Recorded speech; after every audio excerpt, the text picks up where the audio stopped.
CNE news में आप सभी का स्वागत है और अब लेते हैं खबर विशेष की ये खबर।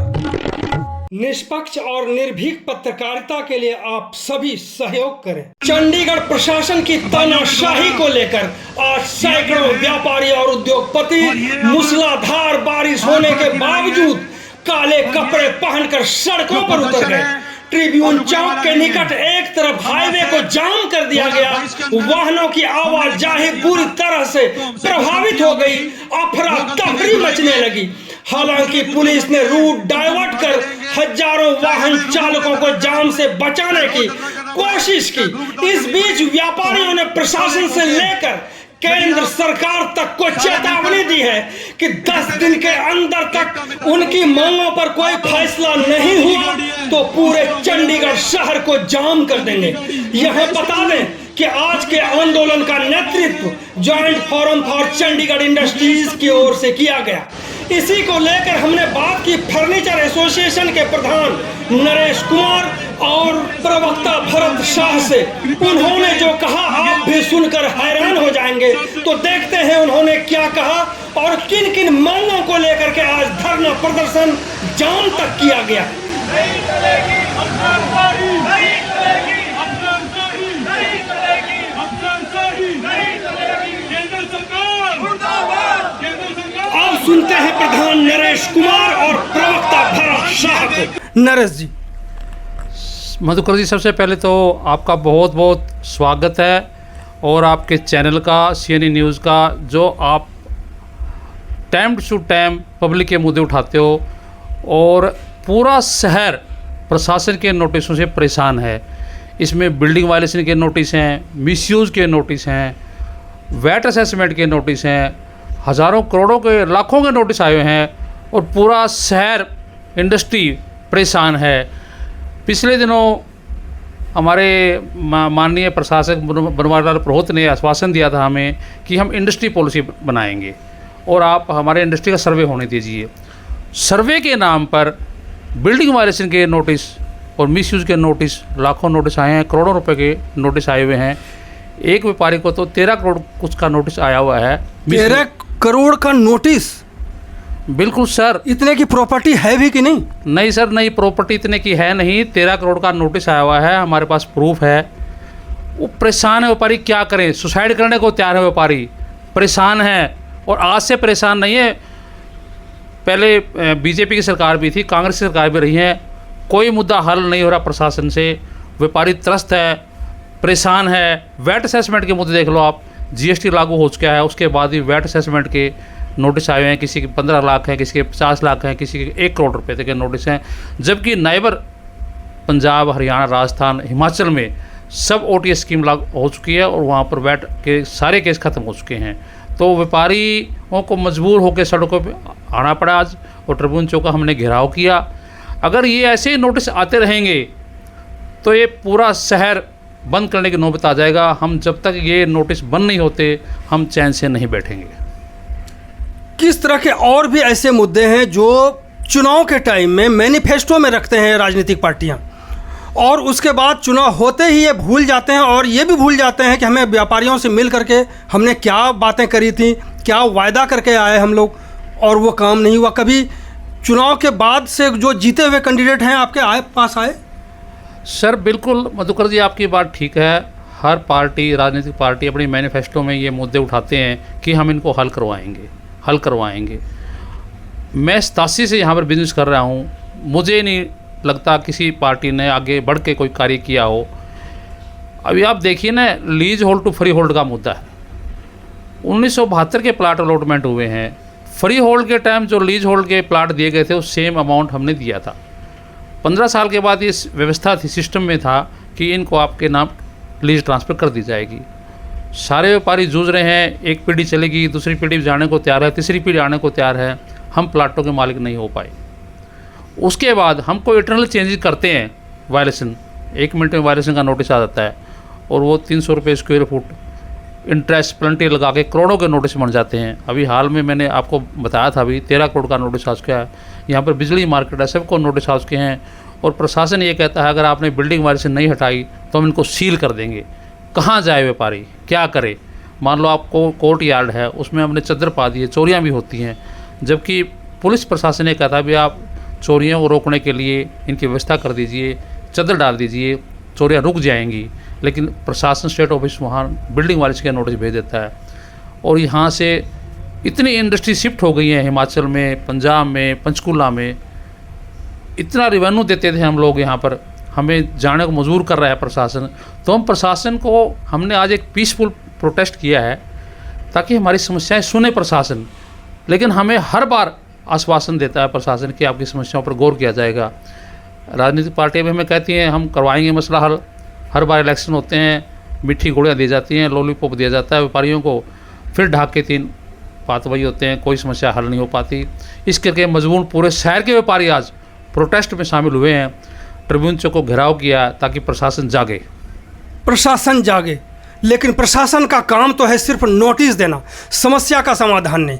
क्योंकि पिछले कई सालों से जो समस्याएं हैं वो अब तक खड़ी हैं और प्रशासन सिर्फ तमाशा देख रहा है और खुद यहाँ पर पिकनिक मना करके चले जाते हैं। अब हम बात करेंगे भरत शाह से, जो प्रवक्ता हैं फर्नीचर एसोसिएशन के।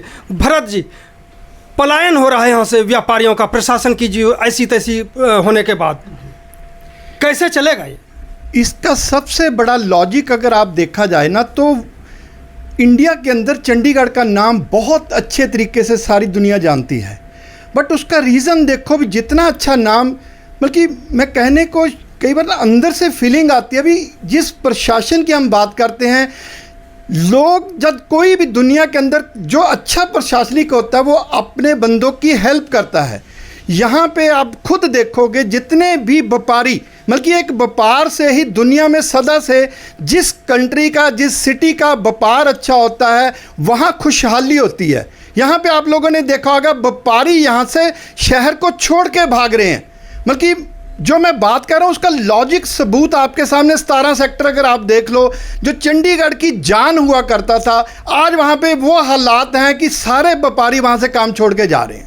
उसका रीज़न इंडस्ट्री एरिया के ऊपर बहुत बड़ा रीज़न है। इंडस्ट्री को पता नहीं प्रशासन की क्या सोच है, हमारी ऊपर से बाहर। अभी जितना रेवेन्यू, अगर आप जीएसटी की बात करो, चंडीगढ़ का नाम गिनती में आता है। कुछ शहरों में भी चंडीगढ़ में रेवेन्यू सबसे ज़्यादा जीएसटी में, कि चंडीगढ़ का व्यापारी लेन देन के मामले में किसी भी चीज़ में सबसे अव्वल नंबर पे है, और सबसे ज़्यादा सुविधाएं के मामले में आप पता नहीं क्या प्रशासन का सिस्टम है, इतना भय करा हुआ भी लोग यहाँ पे गाड़ी लाने तक के लिए भी डर रहे होंगे। मेरी बात अगर आपको डाइजेस्ट नहीं होती ना, कभी किसी पंजाब से किसी बंदे को बोलना भी चंडीगढ़ जाना है तो उसके हाथ पैर काम जाते हैं। नहीं भाई, वहाँ पे तो चालान, बल्कि चंडीगढ़ का नाम चालानगढ़ रखा हुआ है। ये हालात पैदा करे हुए हैं। हम तो यही प्रशासन से, इतनी पीसफुल शांति से एक व्यापारी क्या करेगा? अब व्यापारियों की ये हालात है, एक व्यापारी ने हर फैक्ट्री वाले बंदे ने 15-15, 20-20 अपने साथ जो वर्कर जोड़े हों, उनके आगे परिवार पल रहे हैं, और प्रशासन की नीति का समझ ही नहीं आ रहा भी वो चाहती क्या है। या तो व्यापार को वो बंद कर दे, बल्कि वो वन साइडेड कुछ ऐसे कारनामे कर रही हैं भी कुछ लोगों को, जैसे कि बड़े बड़े मॉल में उधर ट्रांजैक्शन हो रही है, और जो छोटा व्यापारी है वो दिन पर दिन दम तोड़ता जाता है। तो हम तो ये चाहते हैं भी सर की इस मुहिम के तहत हमारी रिक्वेस्ट है भी बड़े अफसरों तक ऐसी पहुंच जाए भी कम से कम व्यापारियों की सुन तो ले। अफसर के पास जाते हैं, वो कहते हैं जी हम कुछ नहीं कर सकते, बल्कि इस तरह से कैसे एक व्यापारी सर्वाइव कर पाएगा? तो ये परिस्थिति है हमारे इस चंडीगढ़ की, जिसे लोग तरसते हैं चंडीगढ़ में आने के लिए। और यहाँ पे हालात ये हैं भी, जो व्यापारी है वो यहाँ से भागने की तैयारी की 70% यहाँ की जितनी भी बड़ी इंडस्ट्री थी सारी वो यहाँ से शिफ्ट हो चुकी है। आप समझ सकते हैं कि पहले नाम इनका पड़ा चंडीगढ़, फिर नाम पड़ गया फड़ीगढ़, और फिर अभी आपने भरत शाह से सुना कि अब ये चालानगढ़ है। अगर किसी को सामान लाना हो, ले जाना हो इंडस्ट्रियल एरिया में, तो उसके लिए जल्दी से ना हरियाणा से लोग आने के लिए तैयार हैं गाड़ी लेकर के, और ना ही पंजाब की तरफ से। तो इस तरह से पलायन तो लगातार होता जा रहा है। ना इस पर प्रशासन का ध्यान है, और ना ही वोट लेने के लिए जो ठगी की जाती है उनके तरफ से भी कोई ध्यान नहीं है। बहुत बहुत धन्यवाद आप सभी का बात करने के लिए। मधुकर जी बहुत बहुत धन्यवाद। आप एक तो धन्यवाद इसलिए करते हैं कि आप नीचे लेवल की जो समस्याएं हैं नागरिकों की, चंडीगढ़ के नागरिकों की, वो टाइम टू टाइम आप उठाते हैं आपके चैनल के माध्यम से। हम तो अपील यही करते हैं प्रशासन से, जो कि हर व्यापारी की, हर नागरिक की, चंडीगढ़ के नागरिक की समस्याएं, छोटी छोटी समस्याएं, अगर उन पर ध्यान दिया जाए तो ये चंडीगढ़ एक और भी स्मार्ट सिटी बन सकता है। इसको चलान चंडीगढ़ ना बनाए या फड़ी चंडीगढ़ ना बनाए, इसको एक साफ़ सुथरा शहर बना जाए। एक पॉलिसी लेके आए, इंडस्ट्री पॉलिसी है, MSME एक्ट है, जैसे इसको लागू किया जाए, तरीके से लागू किया जाए। अगर ये समस्याएं ऐसी रहेंगी तो यहाँ पर प्लान और ज़्यादा होगा। मैं कहूँ 80% प्लान हो जाएगा यहाँ पर और रेवेन्यू जीरो हो जाएगा। तो इसलिए हम प्रशासन को ये निवेदन भी करते हैं कि व्यापारियों की समस्या पर ध्यान दें। चंडीगढ़ नागरिक बड़े परेशान है। शेयर वाइज प्रॉपर्टी का मुद्दा भी आज हमारे सामने आया है। भी आप फ्लोर बेच नहीं सकते, आपने मान लो पैसे की ज़रूरत है, कहीं जाना है तो आप बेच नहीं सकते। बहुत भारी समस्या है, इस समस्या का हल भी होना चाहिए। तो अब हर बंदा यहाँ से परेशान है, व्यापारी क्या, आम नागरिक क्या। बिल्डिंग हाउसिंग बोर्ड में छोटी सी मान लो अल्ट्रेशन करते हो, वहाँ नोटिस आ जाता है, क्या करोगे आप। अब मान लो आपके पास एक 5 मरले का मकान है, 3 परिवार है, 3 भाई हैं आपके, तो वो कैसे करेंगे गुजारा। इंटरनल चेंज करनी पड़ेगी, नीड बेस्ड चेंज सर हमारी ये। तो हम प्रशासन से कहते हैं छोटी छोटी जो है नीड बेस्ड चेंज है, इसको लागू करें, FIR बढ़ाएं। 1972 का ही 15 स्क्वायर फुट में काम करना हमने, कैसे काम होएगा। आज कहाँ देश कहाँ जा चुका है, कंप्यूटराइज का ज़माना है, सिस्टम चेंज हो चुके हैं, वो पुरानी बातें नहीं रही सर। अब कम से कम इसको ध्यान दे प्रशासन। हम कहते हैं ठीक है इंटरनल चेंज होना चाहिए, प्रशासन में मत छेड़े। बाहर से जो फेस हमारा बिल्कुल ठीक ऐसा ही रहे, हम मानते हैं, उसको बिल्कुल चेंज नहीं करेंगे हम। जो अंदर की चेंजेज है वो हमें अलाउ करें, ताकि व्यापारी ठीक ढंग से अपना व्यापार कर सके। और जब व्यापारी का एक दिमाग सेटल होता है तो व्यापार भी बढ़ेगा उससे, और प्रशासन को भी रेवेन्यू आएगा, उससे चंडीगढ़ और तरक्की करेगा।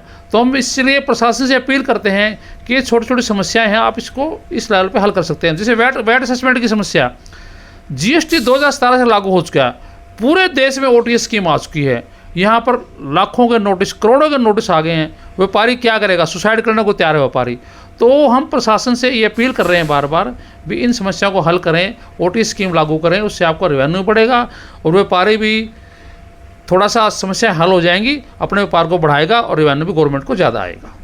भरत जी आपका भी बहुत बहुत धन्यवाद। आपने भी बहुत अच्छी तरह से बात को रखा है और हमें लगता है कि पलायन जो हो रहा है किसी न किसी से थमे और प्रशासन को भी सद्बुद्धि आए। सद्बुद्धि तो केंद्र सरकार से आना है, वो भी आए।